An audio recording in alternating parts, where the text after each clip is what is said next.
Madam Cynthia, please take us away.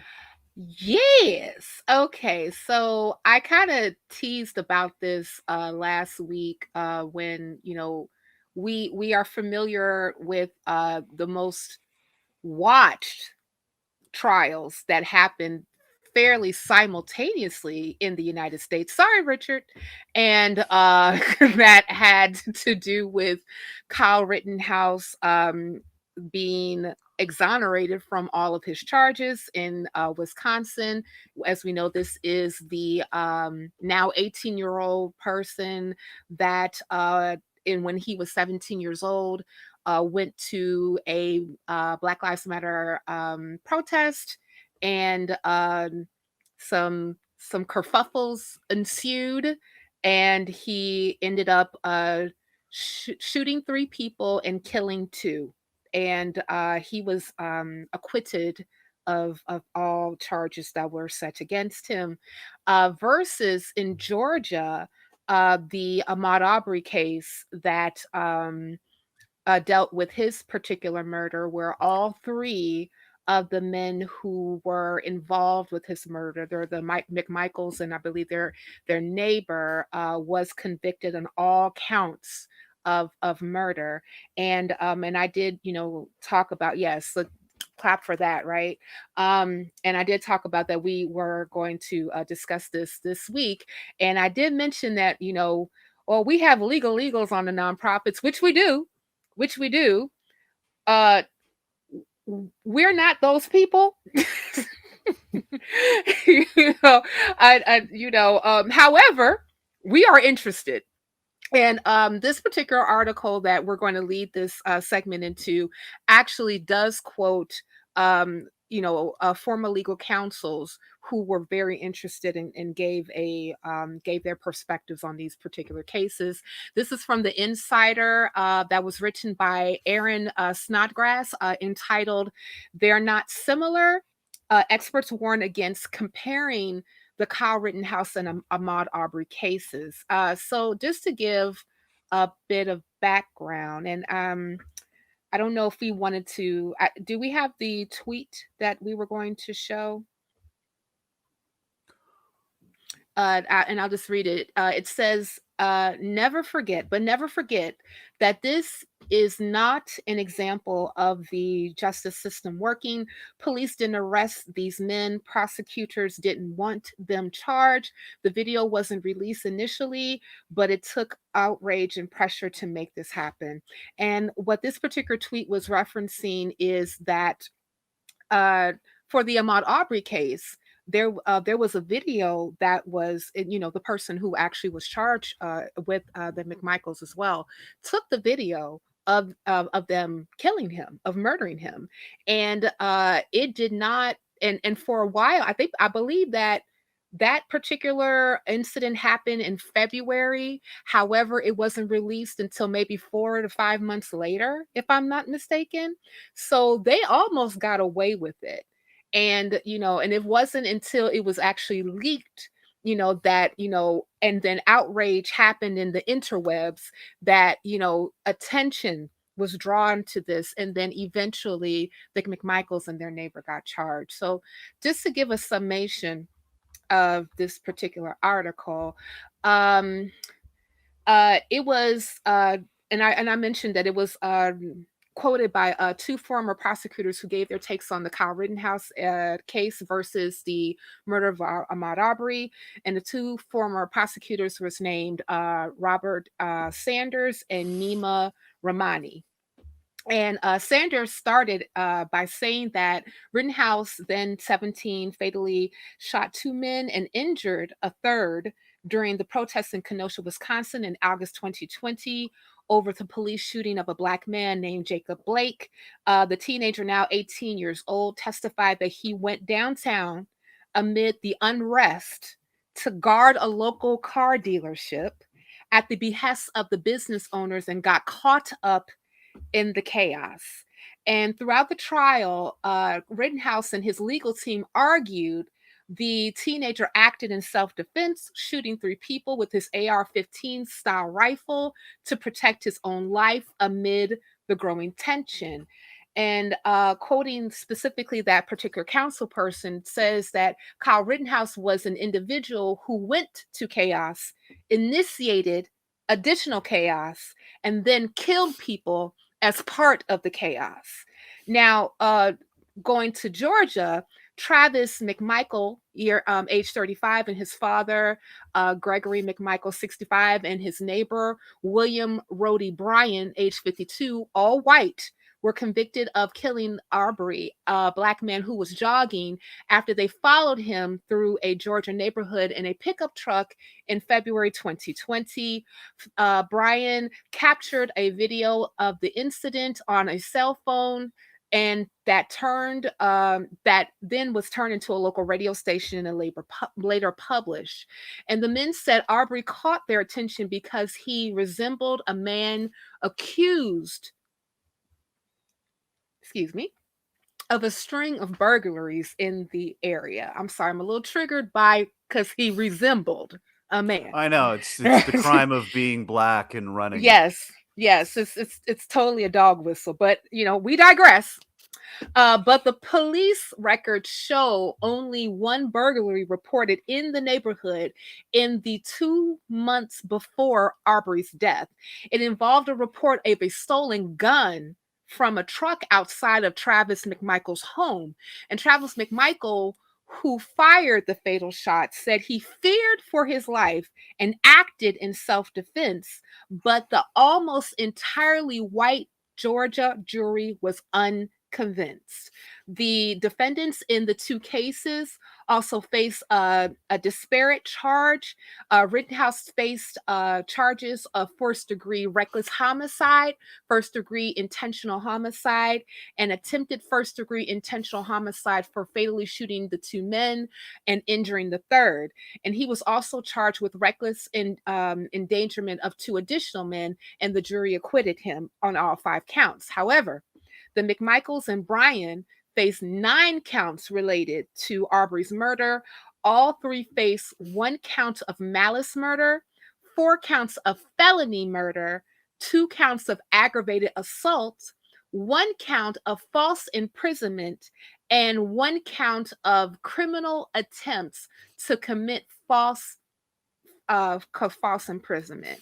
And I'm going to go ahead and stop right there, because I want to give you guys time to go ahead and chime on in, us as legal experts that we have just deemed ourselves to be.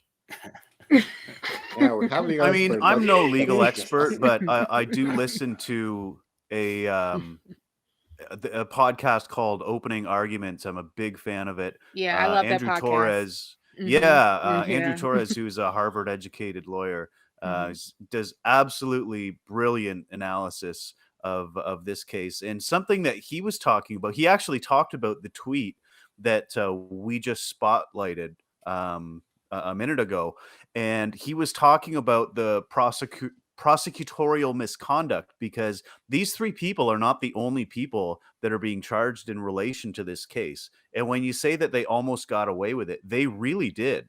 Mhm. The first prosecutor for this case has been charged with a felony in regards to this case. Wow. So if I could just give you all a quick synopsis of how critical race theory actually works in 2021. The original district attorney, Jackie Johnson, recused herself from the case because the defendant, the father, the 65-year-old, had actually worked for her and had retired less than a year ago.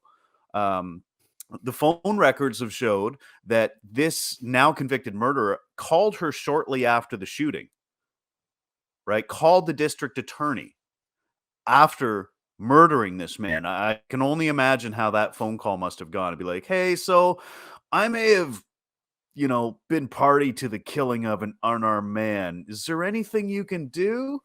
So she recuses herself, of course. But before doing so, Johnson, the DA, recommends a substitute, one George Barnhill. However, turns out that Jackie Johnson, the original DA, talked to her suggestion, Barnhill, the night after the murder. The day after that conversation, Barnhill, the new DA, contacts police telling them there are no grounds for arrest. Right? After recusing himself, he again called police and told them, and this is a quote, "These suspects were carrying out a valid citizen's arrest. Arbery grabbed the gun and initiated the fight." This is critical race theory, right? Like, white people are so much more likely to have these kind of connections, and this is how it kind of works. These guys almost got away with it. Yeah. They had the old boys club, so to speak. But Well, Richard or Mateo, you guys want to chime in? can I just say something just really quick before you guys jump in? Of course. Because I just wanted to comment really quickly on what you mentioned about these connections. Like, remember, the father was, I believe, former law enforcement. So he was an investigator for her, yeah. Yeah, so so that's something to consider why they have these particular connections. Okay. Yes, but apparently there are other hosts on this show too. Oh, so okay, one I of forgot. apparently one of you guys wants to contribute to this conversation. We'd love to hear it. Yeah, first of all, Yeah, kudos to the guy who leaked the video, because I just realized now that without that guy they could be free. Also, Cynthia said, "Sir Richard, do you think that we get those American cases in Latin America, Cynthia?" Nate, did you watch that in Canada? Anyways, these are two totally different cases because, as you have mentioned, this is a group of guys following an innocent person and murdering this person just because he resembled someone. It's like, oh, come on. At least the other guy, even though we know the other guy, he went to a place where he knew that there was going to be chaos and he brought a freaking military gun. At least he can say that he was trying to defend himself. And one of the guys, the victim that survived, he said that he actually pointed at him with a gun. So right, at least there is that. Yeah. But this other guy, he was just joking. Yeah, the only one he didn't kill was the one with the gun. Yeah, it's so ironic. Yeah. So of course they are totally different cases. Yeah, Richard. I want to take this in a slightly different direction, and I think I want to concentrate on the article itself. And to me, the article seems to be softening the case against Kyle Rittenhouse. It's in every respect. If you go and read the article, will be linked in the description. So if you want to go and read it, do so. But in every respect, it seems to be kind of distant. I don't know whether it's because it was already found innocent by the time the article was released. I don't know why, but it seems to be softening. Everything seems to be a case of, well, this was against him and this was against him. And, I think we've got to take it on its own merit. At the end of the day, regardless of his innocence, there were plenty of opportunity for Kyle Rittenhouse to walk away from this. Yeah. The article tells us that the situation was escalating around him. And there must have been plenty of opportunities for him to say, this is getting a bit silly. It's getting a bit out of hand. The whole reason he was there was because someone had got him to defend a car dealership. So at least the people who sent him there knew that there was a potential for this to get violent, for this to get out of hand. And it went there and he's armed with a gun, an AR-15, I think the article said. Yes. And it's gone there. Then there were opportunities to walk away. This article, to my mind, when I was reading it, seemed to be really excusing his behavior and the fact that it didn't. And it mentions at one point that I don't remember exactly what it said, but the judge threw something out because there was some kind of loophole in the law. One of you may be able to give me more information on this. Yeah. There was a loophole about it not being a short-barreled gun, so therefore it wasn't considered a dangerous weapon. Yeah, It killed people. Of course, it was a dangerous weapon. Exactly. I mean, and that's to me, that was like a very infuriating thing. And because like, even if you like look at like how Kyle Rittenhouse got off, it was just a series of technicalities. You know, the video of him posing with the Proud Boys was thrown out. Part of the video of him actually killing people or at the protests were thrown out. And the judge himself acted more so like a defense attorney than the defense attorneys in some cases. And going back and I don't want to necessarily act as an apologist for the Sanders person specifically, the counsel, but you know, one of the things that they're going to be looking at when these particular cases come up are the laws. And some of the laws when it comes to like, you know, how you handle like gun violence or even like how you even define crime or murder is going to be different from state to state because America is stupid. So when going to the whole portion about it wasn't a short barrel gun, because the AR-15 is the barrel in itself is over a foot long, it's technically legal because they can put it into the same aspects of like a hunting rifle. So even though he was 17 years old, he couldn't buy it, but he could possess it because, again, America is stupid in some of the ways that we actually define laws from state to state.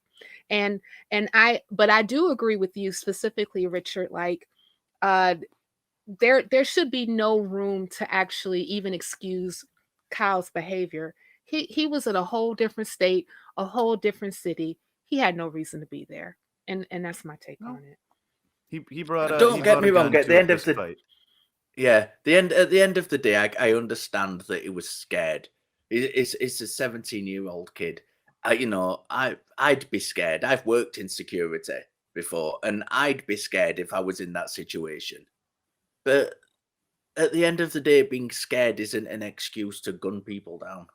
Right. Also, wasn't he scared to cross to another stage to a supposedly violent protest carrying a war weapon?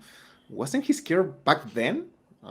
Right. Yeah, I don't buy his fake crime, his crocodile tears. Oh gosh, no way. The world's smallest violin is playing for you, Mr. Rittenhouse. Yeah, and like, how do you claim defense for when you shoot a man 4 times, once in the back for throwing a bag at you? Like, what?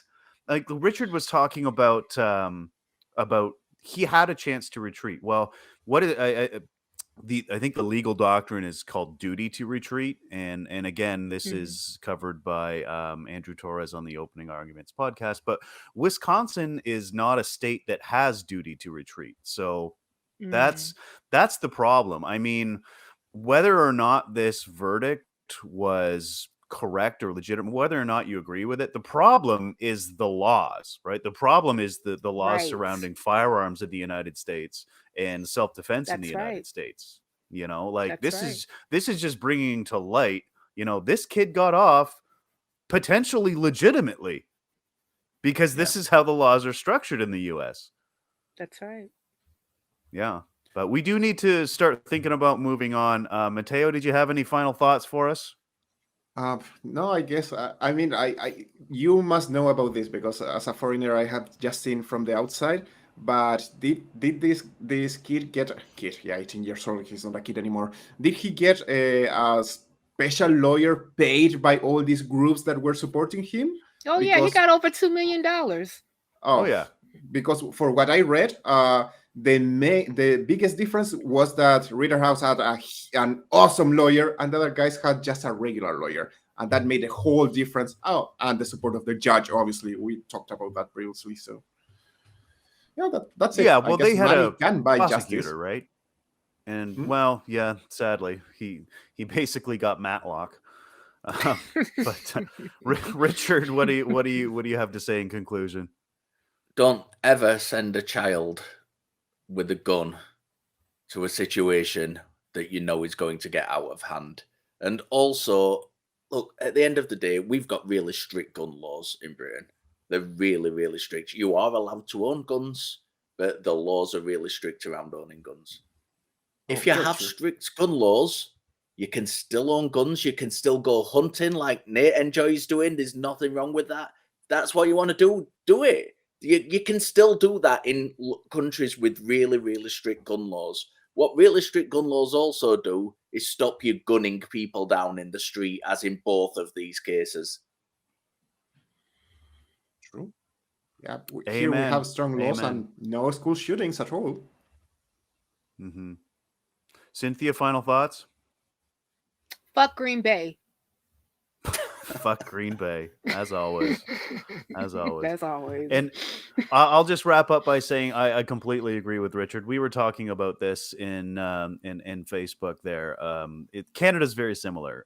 We have very strict gun laws. You have to jump through a lot of hoops to get a gun here. You have to background checks. They call your exes. You have to pass gun handling tests. You have to pass safe storage tests. There's rules against transport. You can't just walk around with a gun. In what other country does a belligerent teenager get to walk around with a military style assault rifle? Like, wake up, America! You're better than this. We're gonna close with that. All right. Are we really? Are we really? I'm sorry. Go ahead. I don't know, unless you have anything extra to add, Cynthia. No, fuck I'm Green sure Bay. you can- Continue. Okay, all right. Fuck Green Bay. Fuck There Green you Bay. go. And Fuck Green Bay. Fuck Green Bay.